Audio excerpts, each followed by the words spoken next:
परमेश्वर को ये धन्यवाद ही देता हूँ कि ऐसे घड़े जो इस लायक भी नहीं है, प्रभु उनको भी उठाता है ताकि वो उसके कार्य में प्रयोगशाली बन पाए और प्रभु को ही महिमा दी जाए, प्रभु का ही नाम ऊंचा उठाया जाए।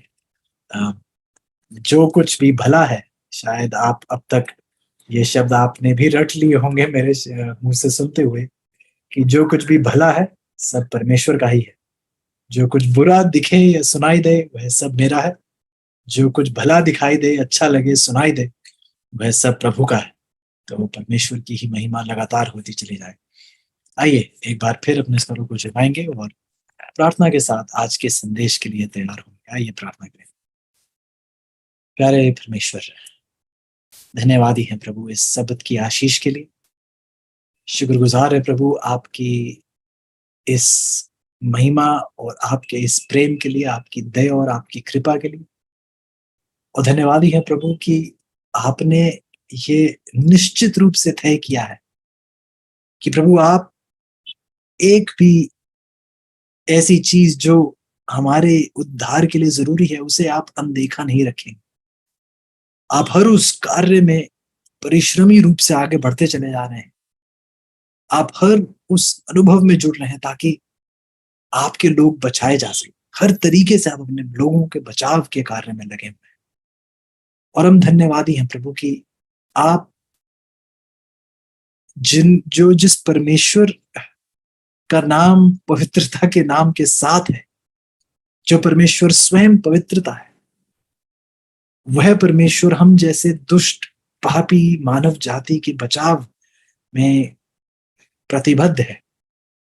हम शुक्रगुजार हैं प्रभु ऐसे प्रेम के लिए। विनती है प्रभु कि आज एक बार फिर जब आप आपके वचन का अध्ययन करें तो प्रभु एक बार फिर हमारे मन जो है झंझोड़े जाएं, जिस नींद में हम डूब जाते हैं, जिस दुनियादारी के जाल में हम फंस जाते हैं, प्रभु एक बार फिर आप हमारी आंखें खोलें और एक बार फिर उस रोशनी, उस प्रकाशन को हमारे सामने पेश करें प्रभु, ताकि हम आप ही की दिखाई हुई उस रोशनी पर, उस उजाले में चलने वाले बन सके। शुक्रगुजार हो प्रभु आपके एक भाई का, आपके इस करीबी रिश्ते का और आपके इस मेहनती प्रयास का।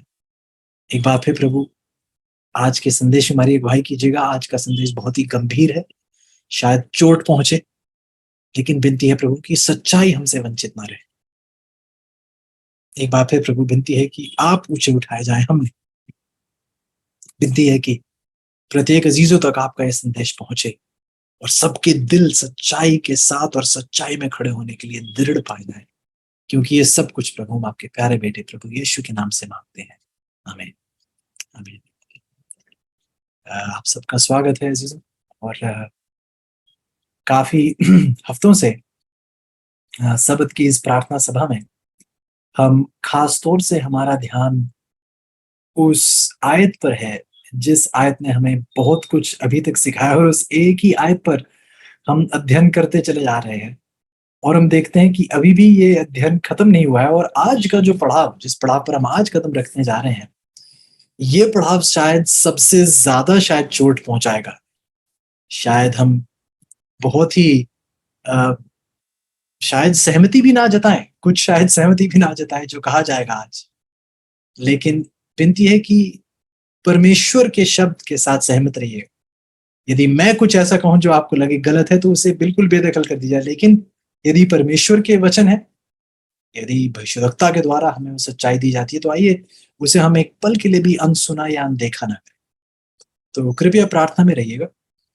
हमारा हमारा जो मूल जो जो पदस्थल है जिस पर हम ध्यान दे रहे हैं, वो इब्रानियों की किताब में से है, उसका 5वां अध्याय और उसकी 14 आयत। इसी आयत पर हम बहुत करीबी रूप से अध्ययन मनन कर रहे हैं काफी हफ्तों से। इब्रानियों की 5 की 14 में मैं चाहूंगा आप मेरे साथ जाएं। इब्रानियों की किताब 5वां अध्याय 14 आयत, Hebrews 5:14, Hebrews 5:14।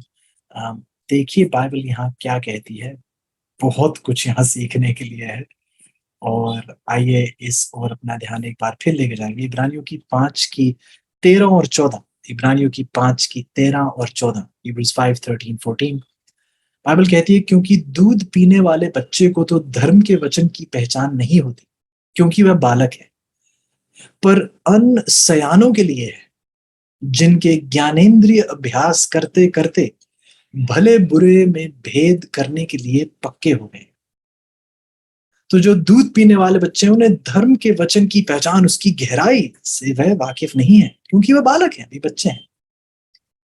लेकिन अन्न जो सखत खाना है, चावल दाल, जो सखत खाने हैं, ये उनके लिए जो सयाने हैं। लेकिन सयाने किनको कहा जाता है? सयाने वो हैं जो ज्ञानेंद्रिय, जो ज्ञान मिला है, जो उनकी सेंसेस हैं, उनका वह इस्तेमाल कर रहे हैं, उनका प्रयोग कर रहे हैं, उनका अभ्यास कर रहे हैं। और आप जानते हैं कि अभ्यास आसान नहीं होता है। किसी भी प्रकार का अभ्यास, शारीरिक अभ्यास यदि आप करें तो आसान नहीं होता है। दर्द होता है कई बार, खासतौर से जो लोग एक्सरसाइज की शुरुआत ही करते हैं, तो पहले कुछ दिन बहुत शरीर में बहुत पीड़ा होती है, लेकिन वो जरूरी अभ्यास, इस पीड़ा से गुजरना जरूरी है। और यदि आप अभ्यास करेंगे, घोर परिश्रम करेंगे, तो आप भले बुरे में भेद करने के क्या हो जाएंगे? पक्के हो जाएंगे, माहिर हो जाएंगे। हम इस बात पर बहुत ही गहरे रूप से ध्यान दे रहे थे कि हमें ये अभ्यास, इस ज्ञानेंद्रिय अभ्यास की हमें जरूरत है। और जिस दौर में हम जी रहे हैं, हमें चीजों, खास तौर से इस ज्ञानेंद्रिय अभ्यास की जरूरत है। जो चीजें हम सीख रहे हैं, जैसे मैंने कहा बीते कल में भी आपसे कई बार इस बात को शायद दोहराया कि हम सीख तो बहुत कुछ रहे हैं। प्रार्थना सभाओं में हर महीने की इवेंजलिस्टिक सीरीज जो होती हैं, बहुत सारी सीख हमें दी जा रही है, बहुत सारी सच्चाई हमारे सामने पेश की जा रही है। हम कई बार नोट्स भी लिख रहे हैं, रिकॉर्डिंग्स भी देखते हैं, यूट्यूब पर जाकर भी दोहरा रहे हैं। लेकिन यदि जो हम सीख रहे हैं उसका अभ्यास नहीं करेंगे, उसका इस्तेमाल नहीं करेंगे, प्रयोग नहीं करेंगे, उसको लागू नहीं करेंगे अपने जीवन में, तो हमें उस भले और बुरे में भेद करने में हमें वो माहिरता हासिल नहीं होगी। और परमेश्वर की यही पुकार है कि हम उस हलीमियत की रूह के साथ परमेश्वर के करीब आए, उसकी सच्चाई को पूर्ण रूप से स्वीकारें और उसी के दिखाए हुए नक्शे कदमों पर हम चलने वाले। और जिस दौर में हम जी रहे हैं अजीजों, हमें इस भले और बुरे का भेद करने में एक बहुत पक्के होने की जरूरत है, बहुत ज्यादा पक्के होने की जरूरत। मैंने उदाहरण के तौर पर पिछले हफ्ते आपके सामने शायद रखा, और जैसे मैं कह रहा हूं, जो मैं कह रहा हूं बहुत से लोग शायद इससे सहमत भी ना, बहुत से शायद पासवान भी ये सोचते हैं कि कुछ ऐसी फिल्में हैं, कुछ ऐसी कहते हैं कि अरे ये तो क्रिश्चियन फिल्में हैं, ये तो मसीही फिल्में हैं जो हमें देखनी चाहिए। लेकिन मेरा सवाल बहुत ही सरल है। यदि हॉलीवुड से निकली हुई या बॉलीवुड से निकली हुई कोई चीज ये कहकर निकले कि वो एक मसीही फिल्म है या मसीही मूवी है, तो क्या एक बॉलीवुड से निकली गई चीज जो हमारी कलीसिया में दिखाई जाती है, तो क्या वो मसीही बन जाती है? ये सवाल पूछना बहुत जरूरी। मैं आपसे बस यही कह रहा हूं कि आप अपना ज्ञानेंद्रिय अभ्यास कीजिए। उदाहरण के तौर पर कुछ लोगों ने कहा कि एक मूवी आई थी जो एक एक योद्धा पर आधारित थी। मैं उनका नाम नहीं बताऊंगा, ना ही मैं आपको फिल्म का नाम बताऊंगा। मैं नहीं चाहूंगा कि आप जाकर देखने की कोशिश करें। और बहुत से पासवानों ने, कलीसिया में बहुत से लोगों ने कहा कि ये जो कहानी हमें देखनी चाहिए, ये एक एक एक एक सेवन डे एडवेंटिस्ट जो योद्धा थे, ये उनके जीवन पर आधारित है और परमेश्वर उनका किस प्रकार उनके द्वारा बहुत बड़े बड़े अचंभे के काम किए। अब जिन भाई की ये कहानी है वो तो बहुत ही बढ़िया इंसान है, और जो उनके जीवन के साथ हुआ, जो बहुत ही उत्तम कार्य प्रभु ने उनके द्वारा किए, जो चमत्कार उनके जीवन के द्वारा, बहुत ही बेहतरीन उनकी कहानी है।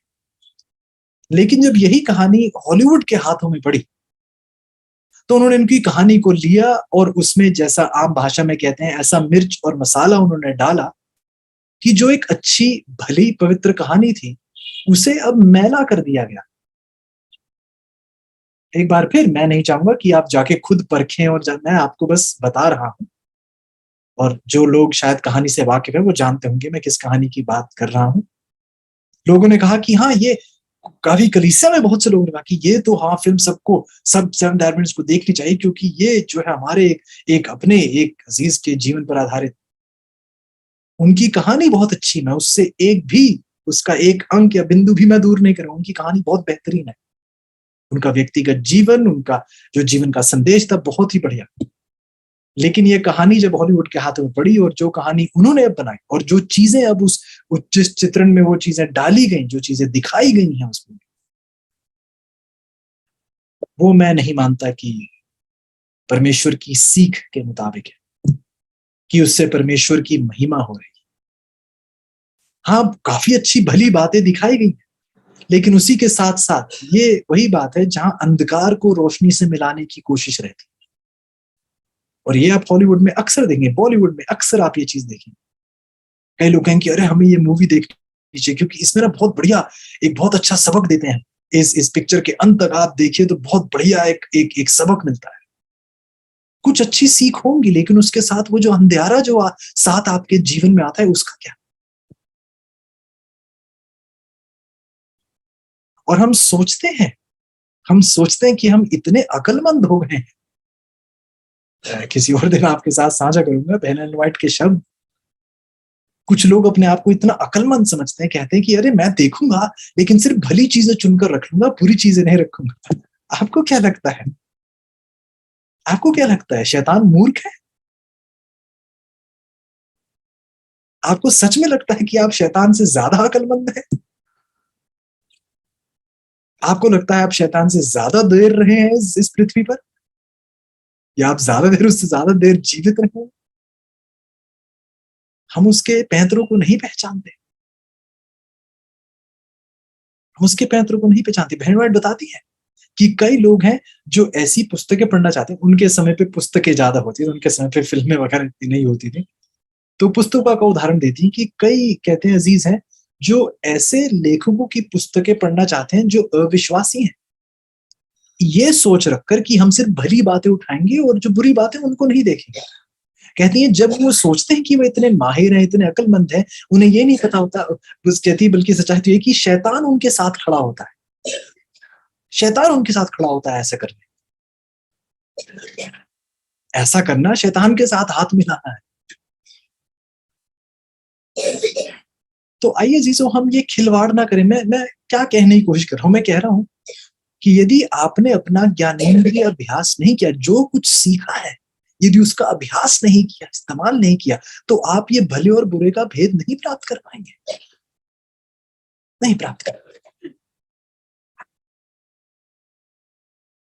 हाल ही में मेरे नौजवान अजीज शायद कुछ ज्यादा जानते होंगे शायद इसके बारे में, हाल ही में एक और हॉलीवुड से एक और एक एक एक टीवी सीरियल जो है एक तरीके से वो आया, और उस सीरियल में दिखाया गया कि एक एक छोटी लड़की है जिसे कुछ ऐसी अद्भुत ताकत मिल जाती है जिस ताकत के द्वारा वो कुछ भले काम करना चाहती है। और फिर कहानी आगे बढ़कर ये दिखाती है कि ये लड़की जो है एक्चुअली इसके जैसे कुछ और भी लोग हैं जो, कहानी के मुताबिक मैं आपको बता रहा हूँ, कहानी में दिखाया जाता है कि कुछ और भी लोग हैं जो किसी और दुनिया से आए हैं, इस दुनिया में पृथ्वी लोक पर किसी और दुनिया से आए, और ये इसकी सहायता चाहते हैं लड़की की, ताकि ये अपने ग्रह लोक जा सके, जो उनका अपना ग्रह है वहां जा सके।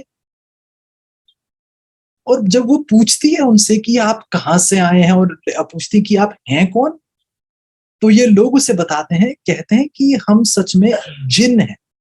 यदि आप हमारे कुछ वाकिफ होंगे, जिन जो शब्द है यदि उससे वाकिफ होंगे, जिन जो शब्द है सचमुच में दुष्ट आत्माएं होती हैं। तो कहते हैं कि हम जिन, और उसे बताते, शायद उससे भी ये पता चलता है कि उसके पास जो अद्भुत ताकतें हैं वो भी इसलिए हैं कि वो भी एक जिन है, वो भी एक दुष्ट आत्मा है। और फिर मैं देखता हूँ कि अरे शुरुआत में तो ऐसा लग रहा है, देखिए कितनी अच्छी बड़ी छोटी सी लड़की है, इसे ये अद्भुत ताकत मिली है, कितना बढ़िया काम कर रही है, ये दूसरों को बचाने का भले काम करना चाहती है, लेकिन इसे बताया जाता है कि ये एक दुष्ट आत्मा है, और दूसरी दुष्ट आत्मा उसकी मदद मांग रही है ताकि वह अपने ग्रह लोक जा सके। सवाल मैं दोबारा उठाता हूँ यीशु कि कुछ भली सीख मिलती है, लेकिन उसके साथ जो अंधियारा हम लेकर आते हैं अपने जीवन में, उसका क्या?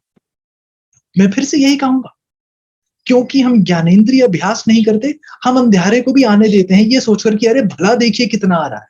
अरे आप बुरी चीज को मत देखिए उसके साथ जो आ रही है, भली चीजों पर ध्यान दीजिए, देखिए कितनी कितनी अच्छी अच्छी भली भली चीजें आ रही हैं। लेकिन जो प्रभु के साथ सच्चा है, क्या वो अंधकार और उजाले को साथ मिलने देगा या नहीं? या एक दृढ़ निर्णय लेगा कि वह सच्चाई के साथ खड़ा होगा, वह ऐसे अंधेरे में नहीं जिएगा। ऐसा क्या आप ऐसे भले बुरे का भेद करने में माहिर और पक्के हुए हैं या नहीं? ये मेरा सवाल है। बहुत ज्यादा जरूरी है, बहुत ज्यादा जरूरी है। उदाहरण और दूंगा आपको, मैं बातें आपके सामने रखना चाहता हूँ, क्योंकि ज्यादातर पता नहीं शायद लोगों को डर लगता है ऐसे बोलने से, कहीं किसी को चोट ना पहुंचे, लेकिन ये सच्चाई है। कुछ मसीही अजीज कहेंगे कि अरे आपको ये मसीही पिक्चर आपको देखनी चाहिए, इसमें बहुत बढ़िया सीख है। हाँ, मैं उस बात से मना नहीं करता कि कुछ बहुत बढ़िया सीख है, लेकिन मैंने देखा है कुछ ऐसे ऐसी ऐसी कुछ पिक्चर्स में दिखाया जाता है कि ऐसी कुछ पिक्चर्स में कुछ अच्छी बहुत बढ़िया सीख दी जाती है, लेकिन उसी के साथ साथ क्या बता दिया जाता है कि रविवार का दिन पवित्र है। ये बात होती है उसके साथ। कुछ ऐसी पिक्चर्स में ये भी फिर बता दिया जाता है कि मरने के बाद आप सीधे स्वर्ग जाते हैं। अगर भले हैं तो आप सीधे स्वर्ग जाते हैं, अगर आप खराब हैं, आप दुष्ट हैं, तो आप सीधे नर्क जाते हैं। ये भी साथ साथ दे दिया जाता है। लेकिन आप क्या कहते हैं कि नहीं नहीं, आप उन बातों पर ध्यान मत दीजिए, जो भली भली बात है सिर्फ वो ले लीजिए, इन बुरी बातों पर आप ध्यान मत दीजिए। जो आप ये कैसे कह सकते हैं? आप किसी से कह रहे हैं कि आप भी देखिए, लेकिन जब आप कहते हो उन्हें आप भी देखिए, तो आप क्या कह रहे हैं? आप सहमति जता रहे हैं जो दिखाया जा रहा है उसके साथ। फिर और बहुत सी चीजें, चाहे आभूषण का पहनना हो या किस प्रकार के वस्त्र पहने गए, बहुत सी और चीजें हैं जो साथ जुड़ जाती हैं। मेरा सवाल बहुत सरल है, जब वो स्रोत ही गलत है, तो उसको लाकर कलीसिया में दिखाने से क्या वो चीज पवित्र बन जाती है? मेरा बस ये बहुत सरल सा सवाल है, बहुत सीधा सा सरल सा सवाल है। एक दुनियावी चीज को आप उठाकर कलीसिया में लाकर खड़ा कर दें और ये कहने लगे कि ये पवित्र है, ये सरासर गलत है चीज। बाइबल में ऐसा कहीं नहीं लिखा है। बाइबल में ऐसा कहीं नहीं कहा गया है कि हाँ, आप अंधियारे और उजाले को मिलाकर मेरी कलीसिया में दिखाइए और सिर्फ उजाले को चुनिए और अंधकार को आप बेदखल कर दीजिए। ऐसा बाइबल में कहीं नहीं लिखा, कहीं नहीं लिखा। लेकिन सवाल ये है, आप पहचान कैसे पाएंगे? यदि ज्ञानेंद्रिय अभ्यास ही नहीं किया गया है, तो आप ये परख नहीं पाएंगे, ये फर्क नहीं पता कर पाएंगे, नहीं कर पाएंगे। आप भी बहुतों की तरह यही उस ये सब चित्रण देखकर आप भी यही इसी संदेश से बाहर निकल कर कहेंगे कि हाँ, बहुत अच्छा संदेश था। आप अब कोई आपको ये भी नहीं पता चला कि उस अंधियारे का आपके जीवन पर, आपके ज़हन पर अब प्रभाव क्या पड़ा है। आपको इस बात तक की पहचान नहीं।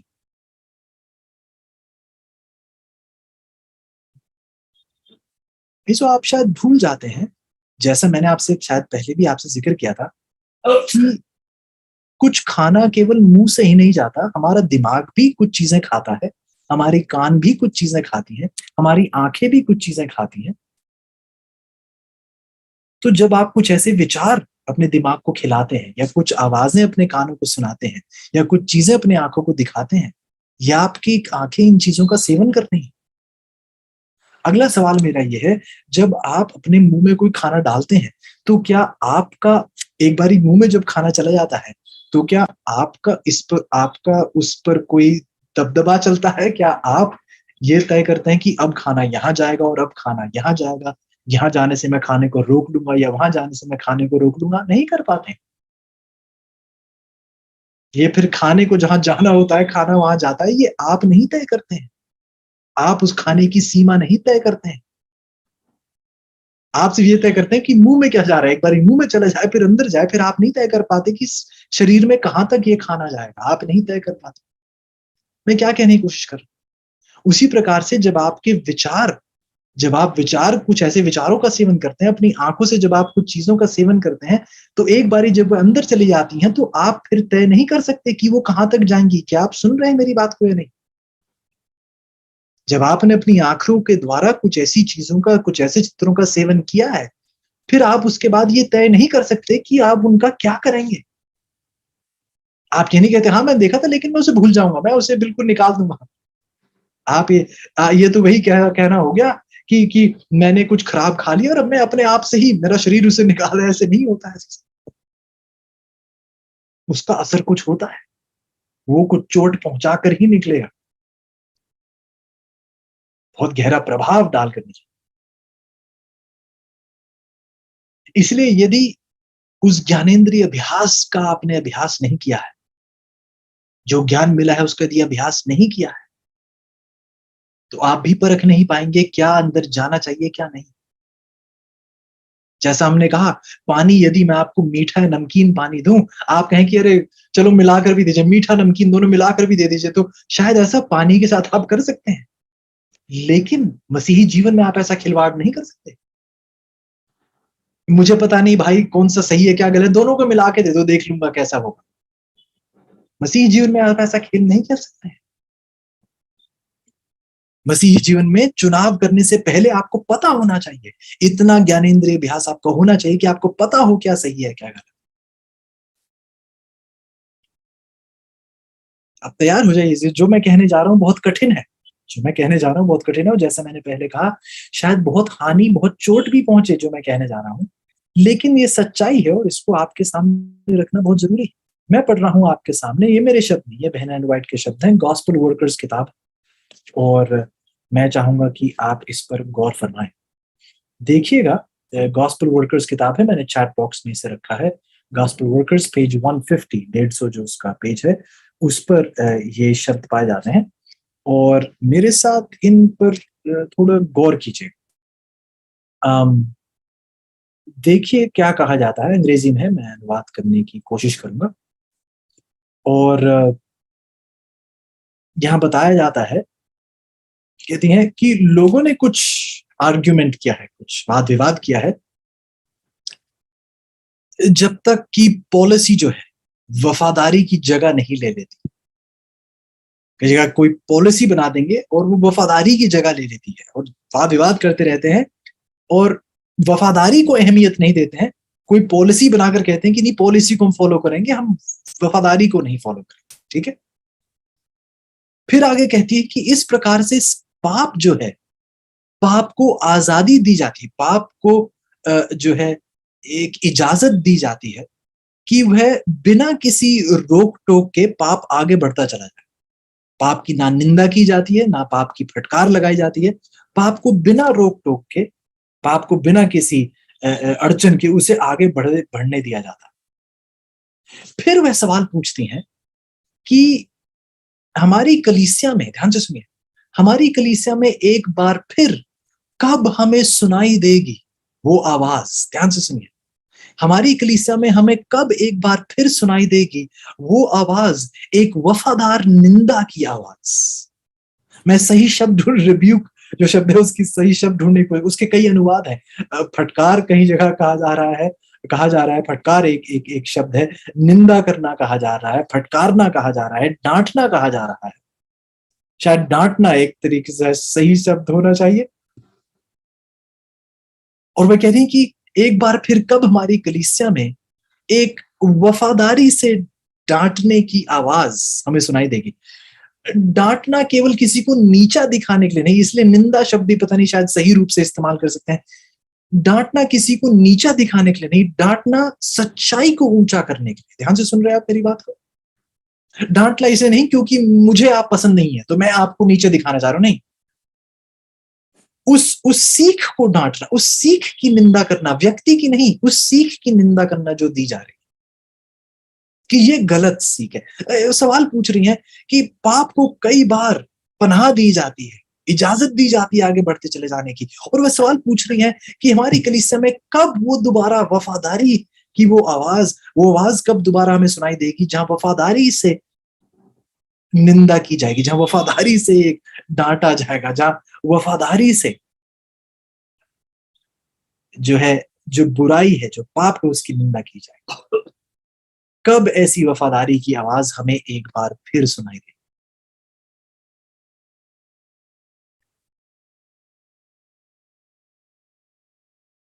ये समझना बहुत जरूरी है, परमेश्वर ने आपको और मुझको मशहूर होने के लिए नहीं बुलाया था इस कलीसिया में। आप सुन रहे हैं मेरी बात को? प्रभु ने आपको और मुझको मशहूर होने के लिए नहीं बुलाया था। प्रभु ने आपको और मुझको ये दुनिया की धन दौलत प्राप्त करने के लिए भी नहीं बुलाया था इस कलीसिया में। प्रभु ने आपको और मुझको वफादार रहने के लिए बुलाया था इस कलीसिया। आप सुन रहे हैं सब? मेरे अजीज जो अपनी गवाही देते हैं कि मैं ऐसी जगह पर था और ऐसी कलीसिया में था या किसी और धर्म में था और मैंने प्रभु यीशु की सच्चाई को स्वीकारा और आया, प्रभु यीशु ने सच्चाई आप तक पहुंचाई ताकि आप सच्चाई का बाइस बन पाए। ध्यान से सुनिएगा, सच्चाई का बाइस बन पाए, धोखाधड़ी का नहीं, झूठ का नहीं, फरेब का नहीं। प्रभु ने आपको वफादारी के लिए बुलाया है। ऐसी झूठी दुनिया में, ऐसी पापी दुनिया में प्रभु ने सच्चाई खड़ा करने के लिए आपको बुलाया। ये मत भूलिएगा जी, जो अंतिम कलीसिया होने के की वजह से, अंतिम कलीसिया का भाग होते हुए ये हमारा फर्ज बनता है, ये हमारी जिम्मेदारी है कि हम इस अंधकार की दुनिया में एक उजाले का बाइस बने। अब एक बार फिर वे सवाल पूछती हैं, वो वफादारी की आवाज, वो आवाज कब सुनाई देगी जो वफादारी से निंदा करती।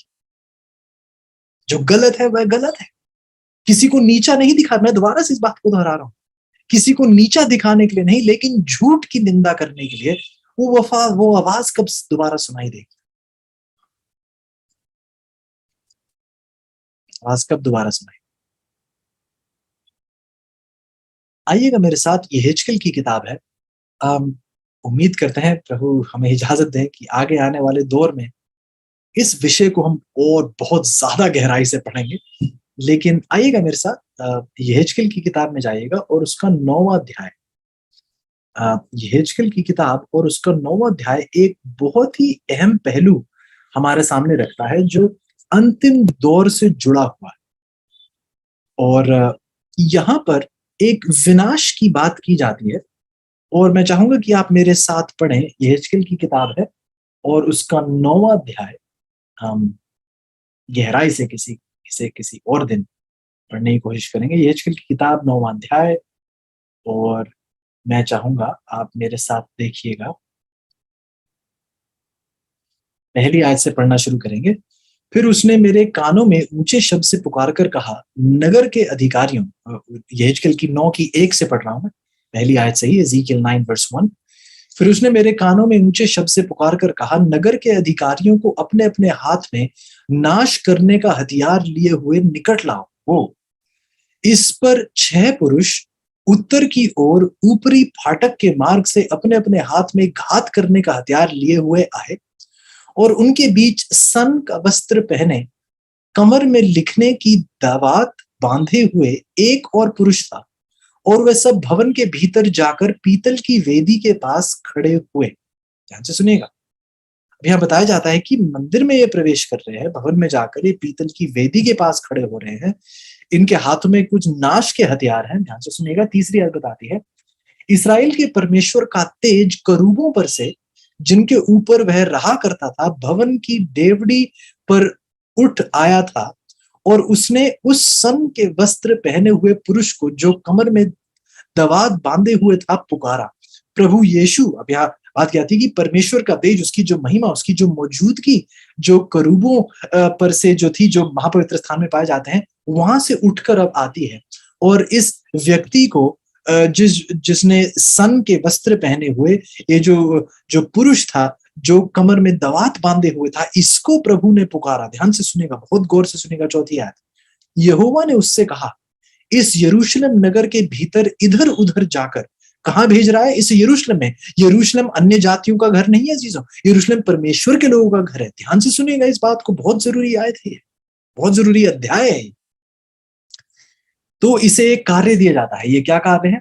इसे बताया जाता है कि आप यरूशलेम नगर के भीतर इधर उधर जाकर जितने मनुष्य उन सब घृणित कामों के कारण जो उसमें किए जाते हैं सांसें भरते और दुख के मारे चिल्लाते हैं, उनके माथों पर चिन्ह कर दें। एक बार फिर इस आयत को पढ़ेंगे।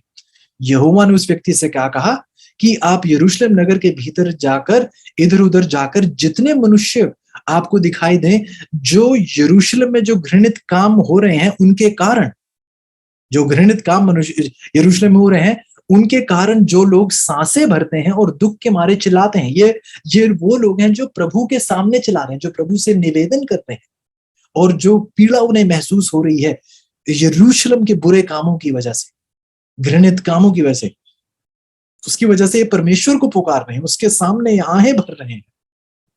उनके माथों पर, परमेश्वर कहते हैं कि उनके माथों पर आप एक चिन्ह लगाए। 5वीं आयत।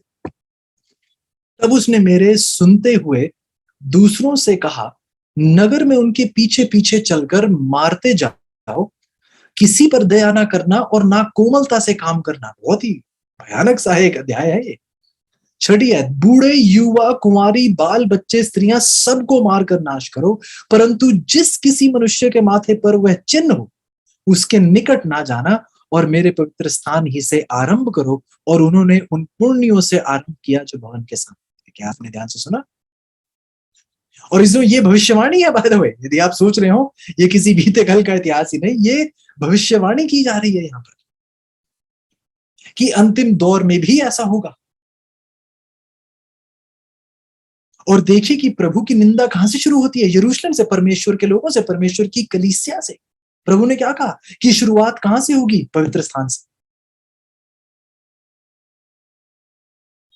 और देखिए क्या कहा गया है कि आप सबका नाश कर देंगे, आप सबको खत्म कर देंगे, किसी पर दया नहीं करनी है, कोमलता से काम नहीं करना है। जब नाश का दौर आएगा तो पूरे रूप से, पूर्ण रूप से नाश किया जाए। तो फिर बचाया कौन जा रहा है प्रभु? इस नाश के कार्य से हम अंतिम दौर में देखते हैं जिस प्रकार जैसे 7 विपत्तियां आती, ठीक है, आप ध्यान से सुन रहे हैं। जब प्रभु की 7 विपत्तियां आती हैं, प्रभु के कि वो अंतिम निर्णय, जब प्रभु की वो सजाएं आती हैं इस पृथ्वी पर, तो सवाल पूछा जाता है कि प्रभु ऐसे दौर में बचाया कौन जा सकता है? यहाँ तो बहुत ही भयानक सा एक एक एक हमारे चित्रण हमारे सामने रखा जा रहा है, सच्चाई। फिर प्रभु सवाल ये उठता है कि फिर बचाया कौन जाएगा इनमें से? प्रभु बहुत स्पष्ट रूप से बताते हैं, बहुत स्पष्ट रूप से हमें यहाँ बताया जाता है। हमने क्या पढ़ा कि जितने मनुष्य, 6ठी आयत में हमें क्या पढ़ा हमने कि जितने, परंतु जिस किसी मनुष्य के माथे पर वह चिन्ह हो उसके निकट आप मत जाना।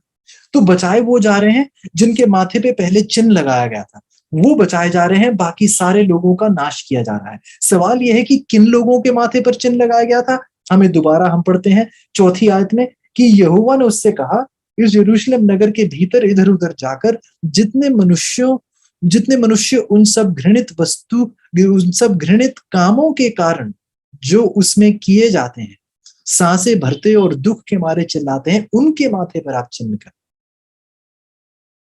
इसलिए ये वो अजीज थे जो कलीसिया में, जो यरूशलेम में दुष्टता को देखकर उनके दिल में एक पीड़ा उठती थी। मैं चाहता हूं कि आप बहुत ध्यान से सुने मैं क्या कह रहा हूं। आज का संदेश बहुत ही गंभीर संदेश है, ये कोई आसान संदेश नहीं है।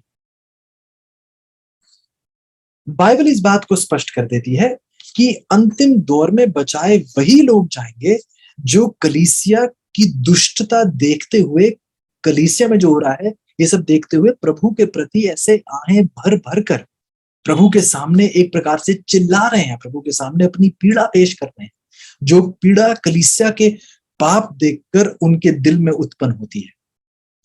यह पीड़ा कलीसिया के पापों को देखकर उनके दिल में उत्पन्न होती है, और इसलिए प्रभु की ओर जाते हैं और विनती करते हैं, क्योंकि ये पीड़ा उनसे सही नहीं जा रही है। और ये इसलिए है क्योंकि उनसे दुष्टता नहीं सही जा रही, उनको लोगों से नफरत नहीं है, उनको प्रभु की कलीसिया के साथ जो किया जा रहा है वो उनसे नहीं सहा जा रहा। ये पाप की ऐसी खुली इजाजत ये नहीं उनसे सही जा रही, और उस पीड़ा के मारे ये प्रभु के करीब आ खड़े, प्रभु से विनती कर। मेरा बहुत सरल सा सवाल, बहुत सीधा सवाल है, जब आप कलीसिया में कुछ गलत होता हुआ देखते हैं तो आप क्या करते हैं? आप कलीसिया में गलत होते हुए देखते हैं तो आप किस प्रकार जवाब देते हैं? अक्सर बहुत से लोगों का जवाब ये होता है कि मैं 2-4 लोगों को इकट्ठा करूं और 2-4 लोगों को बताऊं कि यहाँ ये गलत हो रहा है, वहां वो गलत हो रहा है, ये सब बेकार है, ये वैसे हैं, ये वैसे हैं। क्या आपने 2-4 लोगों को इकट्ठा करके कभी ये कहा है कलीसिया में कुछ ठीक नहीं हो रहा, आइए हम साथ प्रार्थना करें, यहाँ पर कुछ गलत हुआ है या यहाँ पर कुछ सही नहीं हुआ, आइए साथ मिलकर प्रार्थना करें कि प्रभु अपनी कलीसिया को हर प्रकार की दुष्टता से, हर प्रकार की खराबी से बचाए। जो हमारे संचालक गण हैं, प्रभु उनको बचाए ताकि वो कहीं कुछ ऐसे गलत कदम ना उठा लें, कहीं वो कुछ ऐसे गलत निर्णय ना ले लें जिससे प्रभु के काम को हानि पहुंचे, प्रभु की कलीसिया को हानि पहुंचे, प्रभु की उस उत्तमता को उस हानि पहुंचे। क्या आपने कभी ऐसा किया है? चुगली करने के लिए तो बहुत से लोग इकट्ठा हो जाते हैं, क्या आप सुन रहे हैं? चुगली करने के लिए बहुत काम मिल जाएंगे सुनने के लिए कि हाँ भाई कुछ और बताइए हमें, हाँ कुछ और भी बताइए, इसकी बुराई भी करिए और उसकी बुराई भी कीजिए। लेकिन बाइबल क्या स्पष्ट कर देती है? अंत में वही लोग बचाए जाएंगे जो कलीसिया में पाप होते हुए देखकर उनके दिल में एक पीड़ा उत्पन्न होती है और वो प्रभु की ओर पुकार लगाते हैं, गुहार लगाते हैं प्रभु के पास। क्या आप चुगली करने वालों में से हैं या फिर आप प्रार्थना करने वालों में से? या आप अजीजों की चुगली करते हैं या आप अजीजों के लिए प्रार्थना करते हैं? कई लोग हाथ पे हाथ धरकर ये भी कहते हैं कि मैं क्या कर सकता हूं। बाइबल स्पष्ट रूप से कहती है प्रार्थना कीजिए। अरे मैं तो छोटा सा व्यक्ति हूं, मेरी कौन सुनेगा। कोई कहता है अरे मैं तो छोटा सा एक मेंबर हूं, या कोई कहता है अरे मैं तो कोई ऑफिसर नहीं हूं, अरे मैं तो रिटायर हो गया हूं। बहुत से बहाने हैं। बाइबल स्पष्ट कह देती है प्रार्थना कीजिए, प्रार्थना कीजिए। क्या परमेश्वर से बढ़कर कोई है? किसी और की कलीसिया है या परमेश्वर की? यदि परमेश्वर की कलीसिया है तो क्या उससे बढ़कर कोई ओहदा है? क्या उससे बढ़कर कोई अफसर है फिर इस कलीसिया में? लेकिन संदर्भ ये नहीं है हमारी पढ़ाई का। संदर्भ ये है कि बाइबल कहती है, हमने स्पष्ट शब्दों में पढ़ा, बाइबल यहेजकेल की 9:4 में हमें बता रही है, एज़ेकियल 9:4, यहेजकेल की 9:4 बाइबल ये कह रही है कि उन लोगों के माथों पर चिन्ह लगाया जाता है। एक बार फिर पढ़िएगा, यहेजकेल की 9:4, जो उन सब घृणित कामों के कारण जो यरूशलेम में किए जा रहे हैं, उन घृणित कामों की वजह से सांसें भरते हैं और दुख के मारे चिल्लाते हैं। मेरा सवाल ये है जीजो कि बाइबल ये कह रही है कि ये वो लोग हैं जो प्रभु के पास इस प्रकार की गुहार लगा रहे हैं क्योंकि उनसे जो पाप कलीसिया में किए जा रहे हैं उनसे वो सहे नहीं जा रहे। उनसे ये बहुत दुखित है, इनका दिल बहुत टूटा हुआ है, उस वजह से बहुत पीड़ा में है ये उन पापों को देखकर। तो सवाल एक बहुत अहम इस मुकाम पर ये उठ खड़ा होता है कि ये किस लिए ये गुहार लगा रहे हैं परमेश्वर को, क्यों ये ऐसी प्रार्थना प्रभु के साथ जुड़े हैं? क्योंकि वह उन घृणित कामों को देख रहे हैं। लेकिन सवाल मेरा ये है कि ये घृणित कामों को पहचान कैसे पाएंगे जब इन्होंने कभी ज्ञानेंद्रिय अभ्यास किया ही नहीं। ये संदर्भ है मेरे सवाल।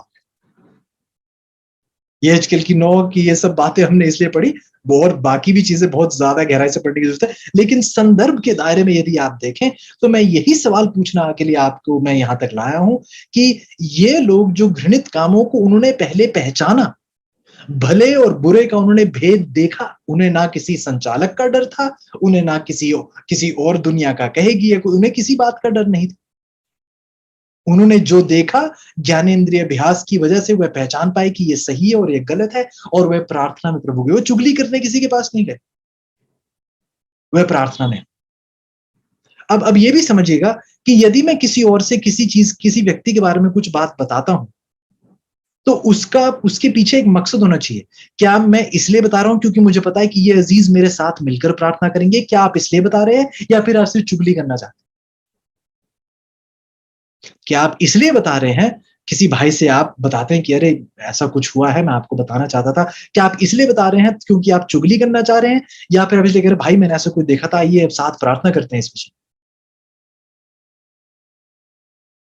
मेरे बहुत ही करीबी मित्र हैं, मेरे बड़े भाई की तरह हैं, मेरे पिता की तरह हैं, और उन्हें सेवकाई में बहुत ज़्यादा अनुभव है। लेकिन आज भी वो उम्र में मेरे से कई बड़े हैं और पवित्रता में बहुत ही दानव हैं, मुझे कहना चाहिए। लेकिन आज भी जब वो मेरे सामने अपना दिल खोल कर रखते हैं और मुझसे कुछ बातें बताते हैं, और जब कहीं कोई समस्या होती है, तो मेरे साथ साझा करते हैं, इसलिए नहीं क्योंकि मेरे से चुगली कर रहे हैं। अंत में कहते हैं कि आइए प्रार्थना, ये बल्कि भाई अंत में नहीं, शुरुआत से ही कह देते हैं, कहते हैं आज कुछ चीजें हैं जिनके लिए हमें प्रार्थना करने की जरूरत है। इस प्रकार से वो वाक्य की शुरुआत करते हैं और फिर बताएंगे मुझे कि हाँ कुछ ऐसा हुआ है, या यहाँ कुछ ऐसा हुआ है, कुछ ऐसा हादसा हुआ है, हमें इसके बारे में प्रार्थना करनी चाहिए, आइए प्रार्थना करें।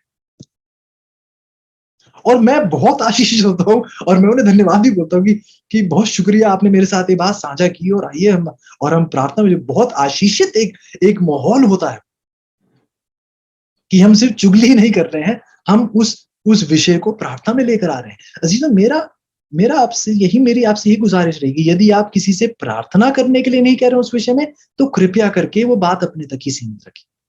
सुन रहे हैं आप? ये भी मत कह दिया कि अरे मैं आपको कुछ बताता हूँ, आप प्रार्थना कीजिएगा, है, ये चुगली होती है। ध्यान से सुनिएगा, जब कोई कहता है मैं आपको कुछ बताता हूँ, आप प्रार्थना करिएगा, ये चुगली होती है। सच्ची चीज यही होनी चाहिए कि भाई मैंने ऐसा सुना है, आइए हम साथ प्रार्थना करें। सिर्फ ये आखिरी में ये वाक्य लगा देना, आप प्रार्थना कीजिएगा, इससे कोई बात बहुत बड़ी, कोई पवित्र बात नहीं बन जाती। आइए पुकारिए, भाई आइए प्रार्थना करें,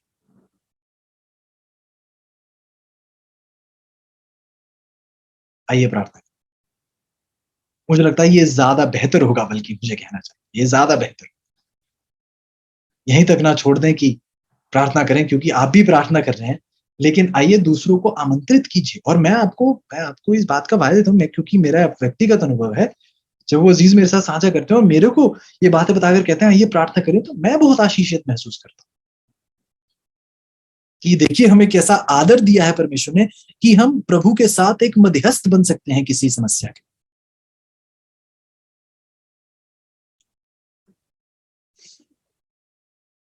लेकिन ये जो सवाल वही है, मैं दोबारा उस सवाल पर जाना चाहूँ, यदि आपने वो ज्ञानेंद्रिय अभ्यास इस्तेमाल किया ही नहीं, यदि उस जो सच्चाइयां आपने सीखी, यदि आपने उनका अभ्यास किया ही नहीं है, तो आप वो भले और बुरे में भेद कैसे प्राप्त कर पाए?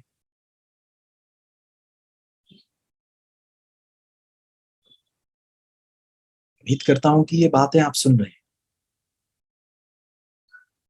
क्योंकि ये बहुत अहम बात है।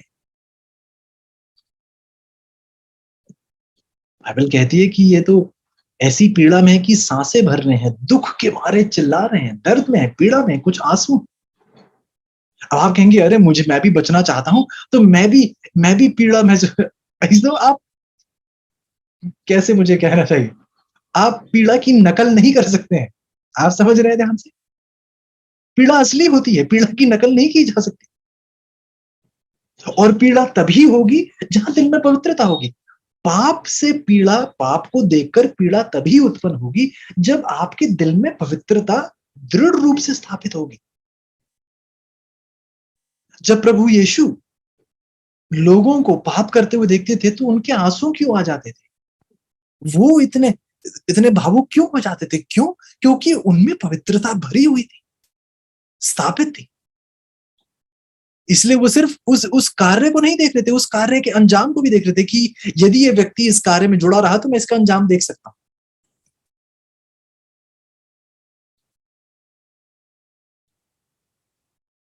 हमें शायद मजा आता है किसी को बुरा करते, अरे ये तो ऐसे ही। हमें शायद मजा आता है ये देखकर, किसी का गिराव देखकर हमें मजा आता है। बहुत खुशी मिलती है जब किसी को ऊंचे स्थल से नीचे गिरते हुए देखते हैं, तो अरे हाँ ऐसा तो होना ही था।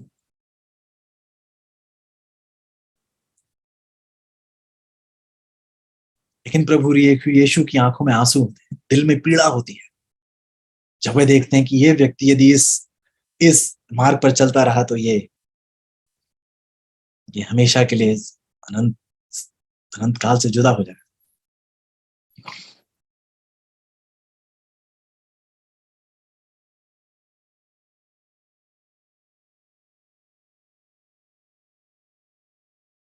सवाल यह है चीजों की, यदि हमने ये अभ्यास ही नहीं किया है, ये ज्ञानेंद्रिय अभ्यास ही नहीं किया है, तो आप किन चीजों के बारे में पीड़ा महसूस करें? और पवित्रता के बारे में सुना तो बहुत है, लेकिन जब कभी आपने उस पवित्रता को अपने जहन में पनाह ही नहीं दी है, जगह ही नहीं दी, तो जहां पवित्रता नहीं है वहां पीड़ा कैसे महसूस कर सकते हैं किसी के पाप की? कैसे महसूस कर सकते हैं? जैसे मैंने कहा, पीड़ा की नकल नहीं की जा सकती, पीड़ा असली होती है।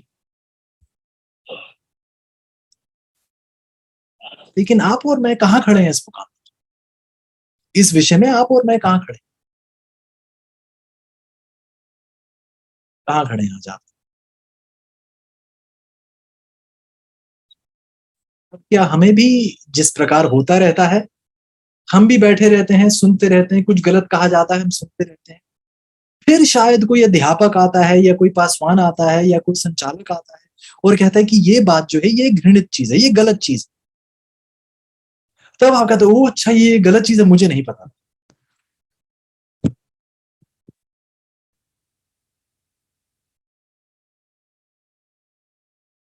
तो सवाल ये चीजों की, क्या अब भी हम किसी और पर ही निर्भर रहेंगे कि हमें कोई बताए, या फिर हम इतना अभ्यास कर चुके हैं कि किसी के बताने से पहले ही हमें परख हो जाए?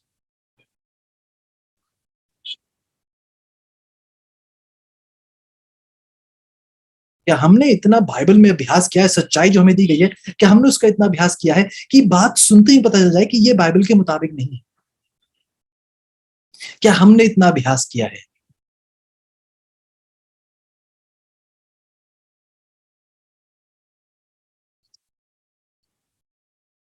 जो उम्मीद करता हूं अगला पड़ाव जो इस पढ़ाई का है वो और भी गंभीर है, और भी ज्यादा अ, शायद हमारी सोच को हिलाने वाला है, लेकिन बहुत ही ज्यादा जरूरी है।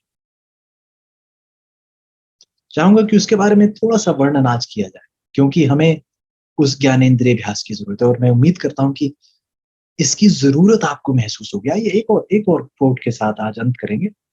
अम, देखिएगा, ये जो कोट है हेलन व्हाइट के द्वारा लिखा जाता है, Testimonies to Ministers and Gospel Workers, ये किताब का नाम है।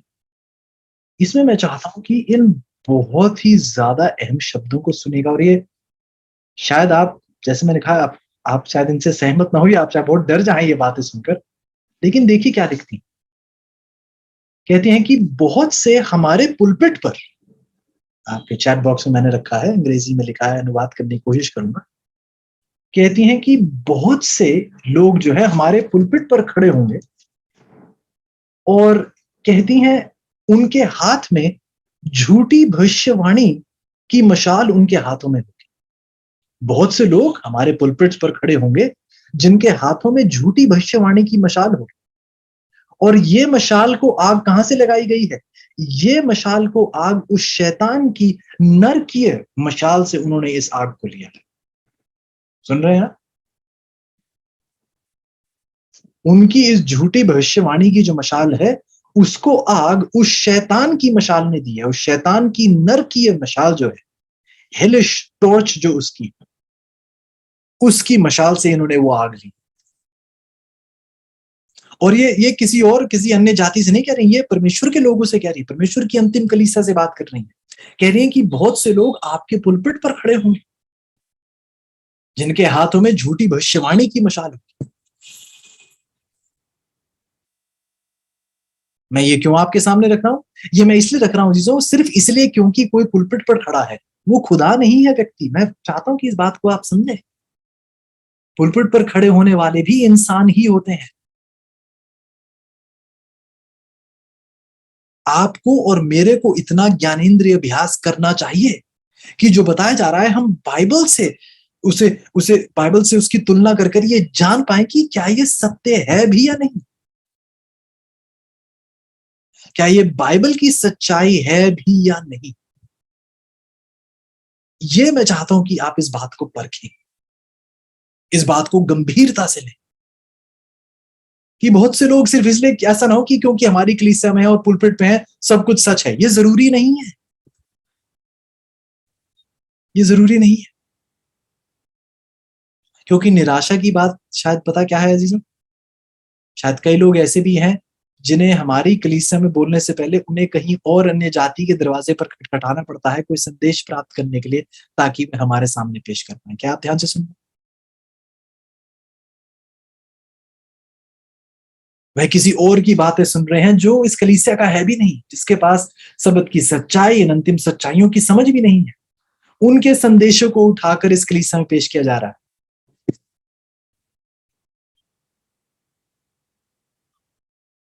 इसलिए ये अचंबा नहीं होता ये सुनकर कि वो भविष्यवाणी कर रही है कि बहुत से लोग हमारे पुलपिट पर खड़े होंगे जिनके हाथ में झूठी भविष्यवाणी की मशाल है, जिसको आग सीधे उस शैतान की नर की मशाल से आग मिली।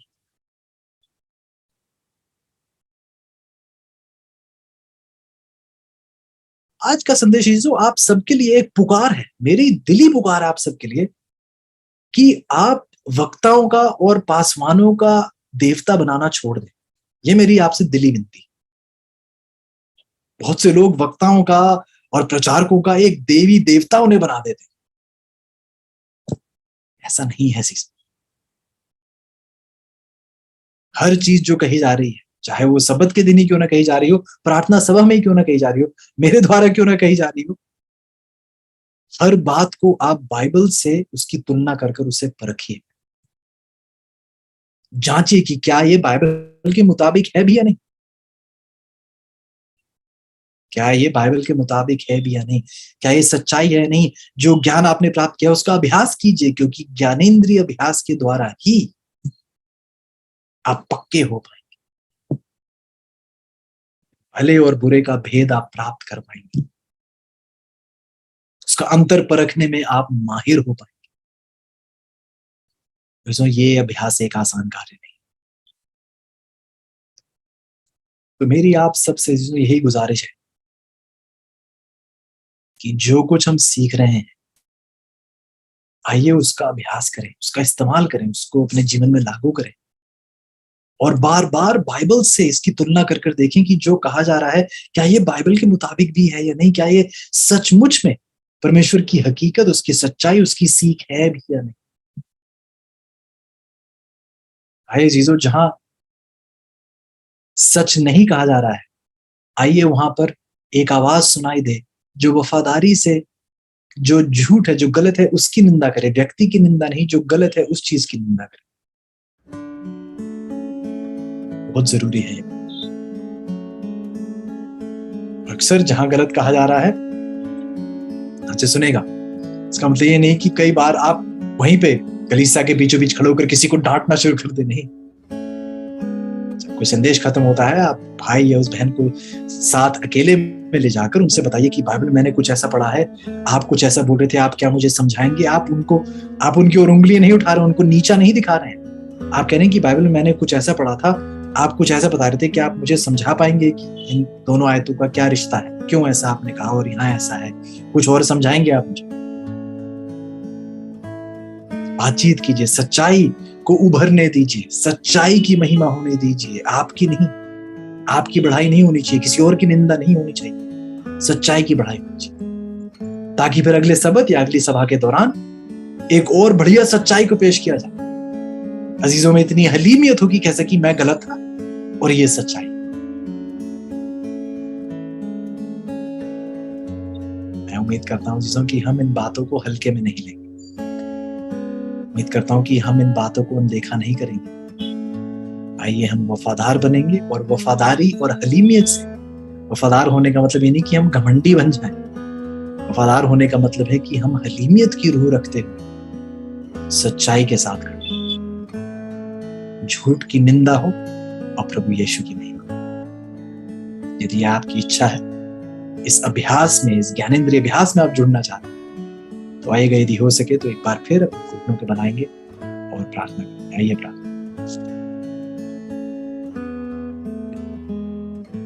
परमेश्वर, धन्यवाद है प्रभु इस शाम के लिए, इस आशीषित माहौल के लिए, इस प्रार्थना सभा के लिए। प्रभु, आपने इस प्रार्थना सभा के द्वारा मुझे बहुत आशीषित किया है प्रभु, बहुत ही सुनहरी बातों से परिचित कराया है आपने। और प्रभु आपने अपनी प्रतिबद्धता का एक बहुत बड़ा नमूना यहाँ हमारे सामने पेश किया है।